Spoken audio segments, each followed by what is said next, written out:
Bismillahirrahmanirrahim. Apa itu yang ma'ruf? Ma'ruf itu sesuatu yang Allah perintahkan, dan apa yang mungkar, apa yang Allah larang. Jadi yang ma'ruf semua yang Allah perintahkan, dan yang mungkar semua yang Allah larang. Kalau itu ma'ruf ini, kita bicara ma'ruf dulu. Kalau yang ma'ruf ini, yang Allah perintahkan, wajib, tidak boleh kita toleransi. Harus kita saling mengingatkan satu sama lain. Kalau sunnah, masih bisa ada pilihan. Kayak misalnya sholat 5 waktu wajib. Puasa Ramadan wajib. Ini harus kita saling mengingatkan satu sama yang lain. Kalau sholat sunnah, puasa sunnah, ini nggak masalah. Artinya kita boleh ingatkan, boleh tidak gitu. Nah, itu ma'ruf. Kalau yang mungkar juga dilihat. Kalau sesuatu yang haram, maka wajib kita pungkiri. Nggak boleh kita biarkan. Ya. Bukan masalah itu hak dia pribadi, bukan. Nanti kan kita jelaskan ya. Karena ada efek juga kepada kita. Ingat, waktu kita bacakan ayat Al-Quran tadi ya. Yang surah Al-Anfal ayat 25. Allah mengatakan hati-hati dari musibah, siksaan yang datang. Yang tidak menimpa orang-orang zalim saja di antara kalian. Dia berbuat tapi kita juga kena efeknya gitu. Ya. Satu komplek perumahan, ada 1-2 rumah yang buat masalah di situ, kemaksiatan kepada Allah, dan dibiarkan, maka nanti bisa merata. Terjadi konslet listrik, terjadi pencurian dan merata, ada pembunuhan dan segala macam, itu bisa terjadi.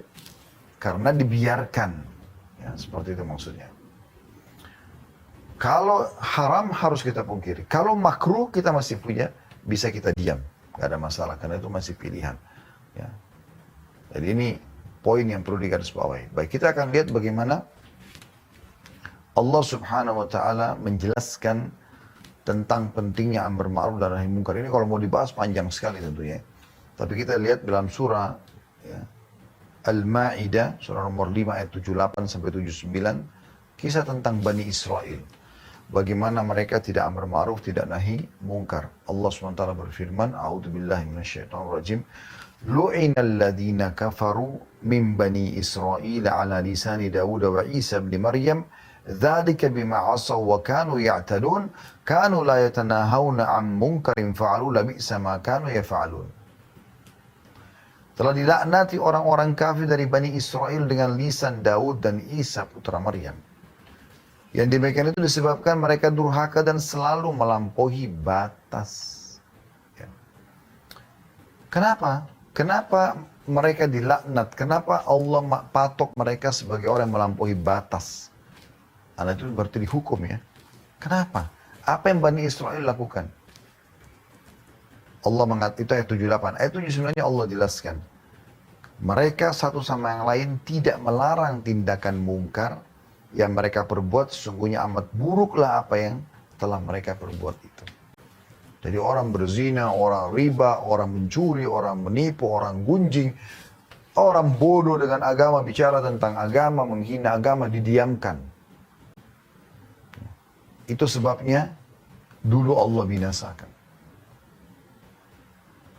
Dalam sebuah hadis Bukhari, baginda Nabi SAW jelaskan, perumpamaan kalian dengan orang-orang yang berbuat mungkar, kita dengan orang yang berbuat kemungkaran ini. Ya.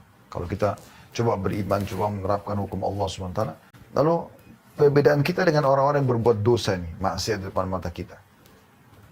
Kata Nabi SAW, seperti ibarat orang yang berada di atas satu kapal, bersama-sama semuanya. Nah, mereka yang melakukan kemaksiatan berada di dak kapal, sementara kalian berada di atas kapal.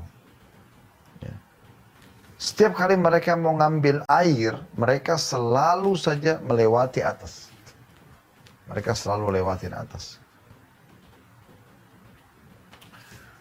Nah, satu waktu mereka berbicara, kata Nabi SAW, daripada kita selalu setiap kali mau ambil air lewat atas, ketemu sama orang-orang saleh itu.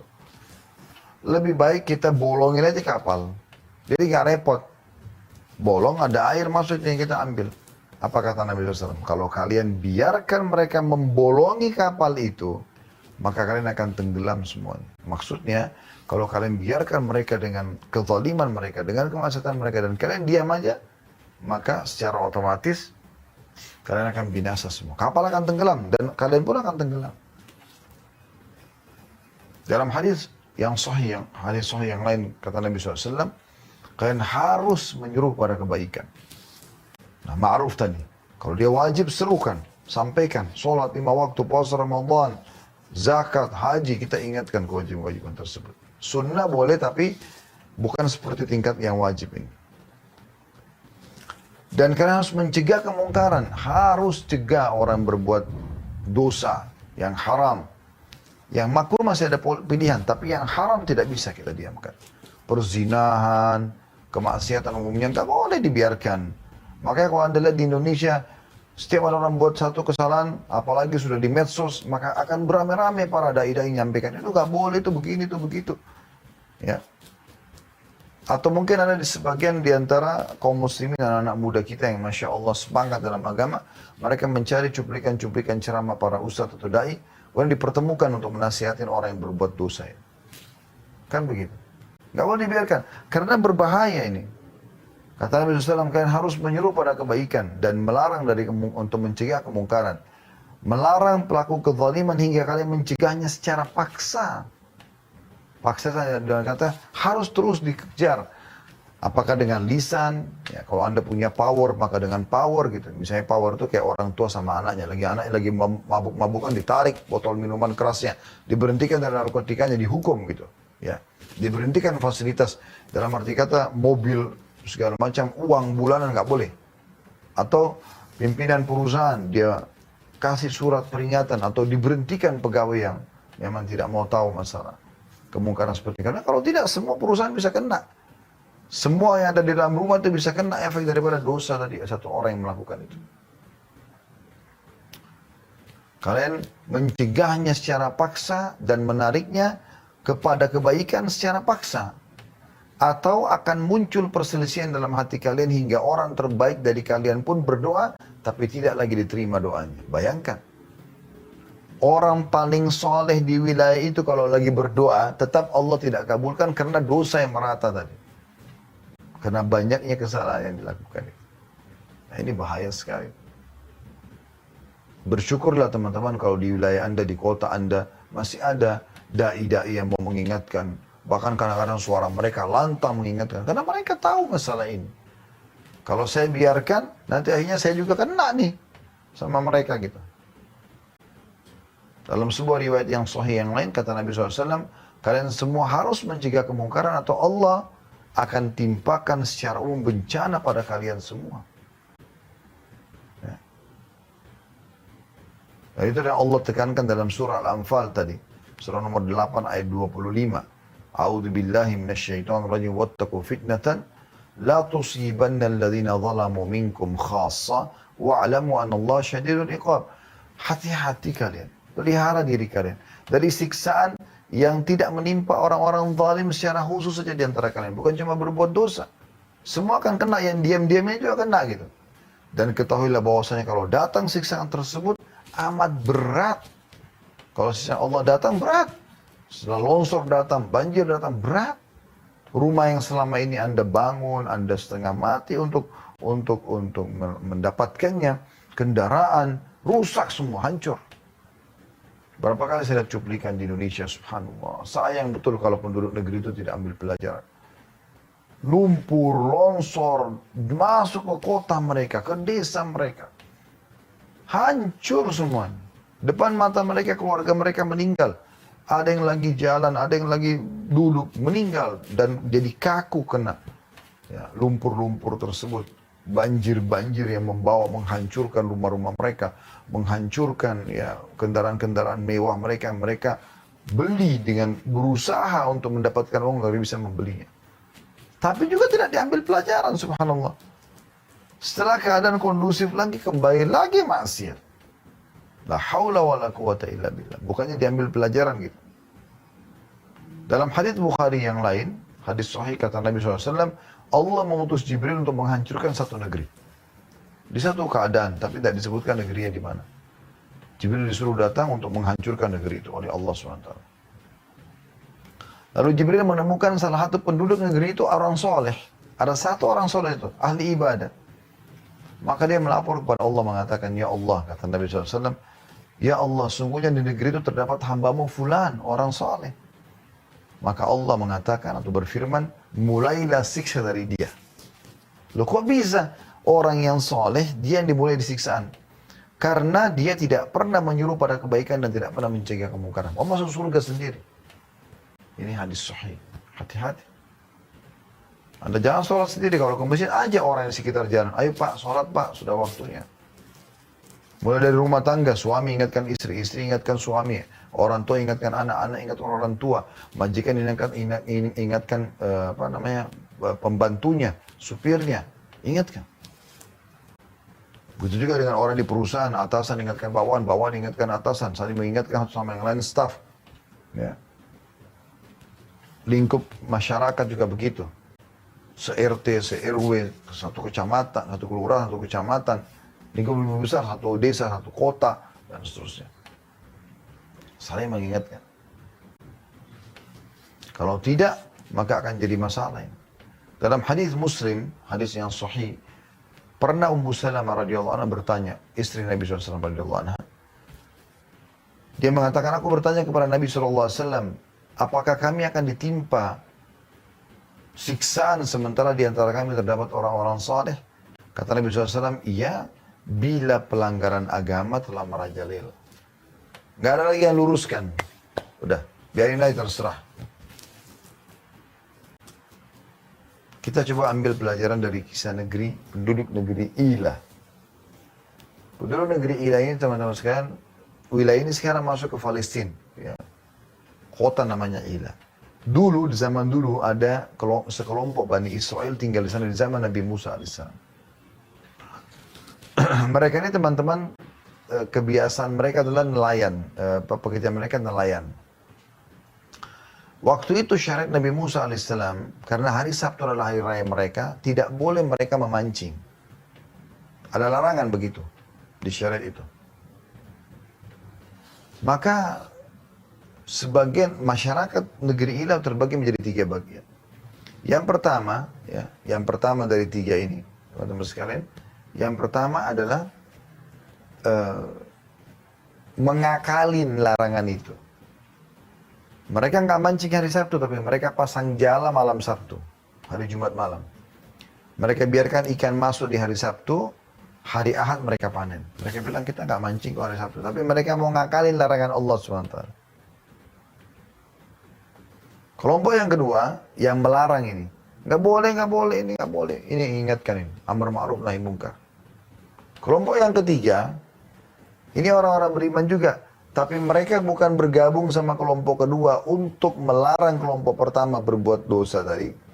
Tapi malah dia atau mereka menahan kelompok kedua. Udahlah, nggak usah urus itu. Kelompok pertama, biarin aja. Allah juga akan hukum, biarin aja. Untuk apa kau nasihatin temanmu itu yang berzina? Biarin aja. Nanti Allah hukum. Jadi dia bukan menasihatin yang sedang berzina, tapi dia nasihatin temannya untuk tidak usah meluruskan kemungkaran itu. Nah, ini jadi masalah. Apa yang terjadi teman-teman sekalian? Allah datangkan hukumannya, ya. Allah kutuk mereka. Allah ubah menjadi kera dan babi pada saat itu. Selama 3 hari lalu Allah binasakan mereka. Siapa yang dibinasakan? Kelompok pertama, yang tadi memang mengakalin pancingan tersebut sudah dinasihatin sama kelompok kedua nggak mau dengar. Dan kelompok ketiga, yang bukannya melarang kelompok pertama, tapi malah menahan kelompok kedua. Ini juga kena hukuman. Artinya kalau Anda mau tidak kena bencana segala macam, Anda harus amar ma'ruf nahi munkar. Kalau bencana akan datang di wilayah itu kan Anda sudah coba luruskan, mereka tidak mau dengar, maka Allah punya cara menyelamatkan Anda nanti. Seperti kasus Nabi Lut, Nabi Shu'aib, Nabi Saleh, Nabi Ibrahim, Nabi Musa alaihissalatu wassalam. Ya Allah selamatkan, Allah keluarkan pada saat bencana akan datang. Allah gambarkan tentang penduduk negeri Ila ini dalam surah Al-A'raf. Anda bisa lihat surah nomor 7 ayat 163 sampai 167. Bunyinya a'udzu billahi minasyaitonir rajim was'alhum 'anil qaryati allati kanat hadiratal bahri idh ya'duna fis sabti idh ta'tihim hitanuhum yawma sabtihim syur'an wa yawma la yasbituna la ta'tihim kadzalika nablum bima kanu yafsukun. وَإِذْ قَالَتْ أُمَّةٌ مِّنْهُمْ لِمَ تَعِدُنَا قَوْمًا اللَّهُ مُهْلِكُهُمْ أَوْ مُعَذِّبُهُمْ عَذَابًا شَدِيدًا qalu ma'dziratan ila rabbikum wa la'allahum yattaqun. Falamma nasu ma dhukiru bihi anjayna alladhina yanhauna 'anil su'i wa akhadna alladhina zalamu bi'adzabin ba'isin bima kanu yafsukun. Falamma 'atau 'amma nuhu anhu qulna lahum kunu qiradatan khasi'in wa idh ta'addana rabbukum la yab'athanna 'alaihim ila yaumil qiyamati man yasumuhum su'al 'adzab inna rabbaka lasari'ul iqabi wa innahum laghafurur rahim. Ayat 163-nya. Allah mengatakan agar Nabi Muhammad SAW menanyakan kasus penduduk negeri Irak kepada orang-orang Yahudi di Madinah. Mereka tidak mau beriman. Baik, alasan mereka menolak kenapa? Ini bukan Nabi. Baik, ada satu kisah dari Bani Israel penduduk negeri Irak, tidak semua orang tahu. Nabi ini tahu nih. Allah SWT perintahkan Nabi Muhammad SAW ceritakan kepada mereka. Kata Allah, tanyakan kepada mereka, hai Muhammad. Tanyakan kepada mereka, hai Muhammad. Tentang penduduk negeri, ya, yang pernah dihuni oleh Bani Israel, yang terletak di dekat laut, pinggir pantai. Ketika mereka melanggar aturan hari Sabtu, nggak boleh mancing, tapi mereka akalin hari malam Sabtu pasang jala, hari Ahad mereka panen. Di waktu datang kepada mereka ikan-ikan yang berada di sekitar mereka terapung-apung di permukaan air. Dan di hari-hari yang bukan Sabtu, ikan-ikan itu tidak datang kepada mereka. Demikianlah kami mencoba mereka disebabkan karena mereka berbuat fasik. Jadi awalnya beberapa individu mau mengakalin dengan cara tadi memasang jala malam Sabtu, mereka biarin jalannya sampai hari Ahad pagi baru mereka panen gitu. Diingatkan oleh kelompok yang amar ma'ruf nahi munkar, mereka tidak mau dengar. Lalu Allah datangkan ujian lebih berat buat mereka. Yaitu di hari Sabtu mereka nggak usah pergi keluar pakai perahu mereka. Ikan-ikan sudah datang ngapung-ngapung, tinggal mereka pegang pakai tangan mereka. Sebagai ujian. Sehingga mereka makin melanggar. Itu 163. 164-nya kata Allah. Dan ingatlah ketika satu umat di antara mereka berkata, mengapa kamu menasihati kaum yang Allah akan binasakan mereka dan mengadab mereka dengan adab yang amat keras. Jadi kelompok pertama berbuat dosa tadi, melanggar mancing hari Sabtu. Kelompok kedua menasihatin. Ya Allah ingatkan di sini, ingat kelompok yang ketiga. Mereka datang kepada kelompok kedua mengatakan, mengapa kamu mau menasihatin satu kaum, kelompok pertama, yang Allah akan binasakan mereka. Biarkan aja mereka zina, biarkan aja. Kalau biarkan aja mereka mancing melanggar. Kalau kita sekarang biarkan aja mereka zina, mabuk, ke karaoke, diskotik, biarin aja. Nanti mereka juga akan dihukum sama Allah. Nggak bisa, karena yang mereka lakukan itu berefek juga pada kita gitu. Maka para kelompok kedua yang melarang kelompok ketiga, kelompok pertama tadi, ya, menjawab, agar kami punya alasan di depan Tuhan kami. Kalau kami sudah ingatkan, ya Allah, di hari kiamat Allah akan tanya, kau berdakwah nggak, kau sampaikan nggak, gitu. Agar kami lepas tanggung jawab depan Allah di kiamat, kami ya dihukum sama Allah. Dan siapa tahu mereka bertakwa, siapa tahu mereka dapat hidayah, gitu kan. 165-nya. Maka tak kala mereka melupakan apa yang diperingatkan kepada mereka. Nggak mau dengar. Kelompok pertama nggak mau dengar. Kelompok ketiga juga, bukannya bergabung sama kelompok kedua setelah dengar alasan tadi, mereka tetap aja, udahlah nggak usah gitu. Maka tak kala mereka melupakan apa yang diperingatkan kepada mereka, kami selamatkan orang-orang yang melarang dari perbuatan jahat. Kelompok kedua. Dan kami timpakan kepada orang-orang zalim siksaan yang keras. Kelompok pertama sama yang ketiga. Disebabkan mereka berbuat fasik. Ya. Jadi tidak melarang orang mungkar pun kena nanti bersama dengan orang yang berbuat mungkar itu. Karena dianggap sama mereka. 166-nya. Maka tak kala mereka bersikap sombong terhadap apa yang dilarang, mereka mengerjakannya. Sudahlah, nggak usah urus saya, terserah. Saya mau zina, saya mau mabuk, saya mau narkotika, terserah. Maka kami katakan kepada mereka, jadilah kera yang hina. 167-nya Allah mengatakan, dan ingatlah atau pelajarilah. Ketika Tuhan mau memberitahukan bahwa sungguhnya dia akan mengirim kepada mereka orang-orang Yahudi itu. Karena ini kan orang-orang dari Bani Israel, orang Yahudi. Sampai hari kiamat nanti orang-orang yang akan menimpakan kepada mereka azab yang seburuk-buruknya. Sesungguhnya Tuhanmu amat cepat siksanya dan sesungguhnya dia adalah maha pengampun lagi maha penyayang. Karena secara umum mereka memang umumnya tidak mau. Kalau yang tidak sukai, walaupun Allah perintahkan, mereka tinggalkan. Yang mereka sukai, walaupun Allah larang, mereka tetap lakukan. Dan ini bukti nyata tentang masalah datangnya siksa-siksa yang besar.